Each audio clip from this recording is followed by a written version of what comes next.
uChauke uthi abukho ubufakazi obukhomba ukuthi uRichard Mdluli wabulala uAbel Ramogibe.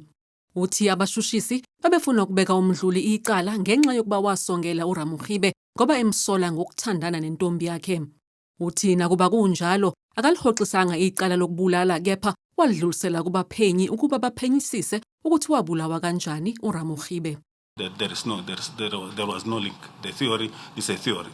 It does not suggest that factually you will be in a position to prove that. And then even if you apply inferential reasoning, whether that will be the only inference that you can draw that this Ramogibe was killed only because of the love affair that he had with Mdluli's girlfriend.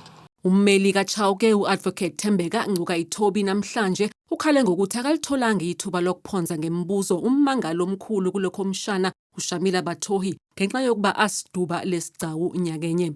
I charged Mdluli in respect of all the other offenses of kidnapping, assault, and on the victims. If I really had anything to do with him that was protecting him, I probably would have found a reason not to proceed with those charges. Zimbili izinto uBatohi akhala ngazo ngo-Advocate Andrew Chauke. Ukuvuselela amacala enkohlakalo kaJohan Booysen kanye nokhoxisa icala lika-Lieutenant General Richard Mdluli lokubulala uAbel Oupa Ramogibe. Lesigcawu sasungulwa ngenxa yezikhalo zakhe kepha akwaziwa ukuthi uzobuya yini kule komishana ukuze aphendule imibuzo yabameli bakaChauke isigcawu singakaphethwa.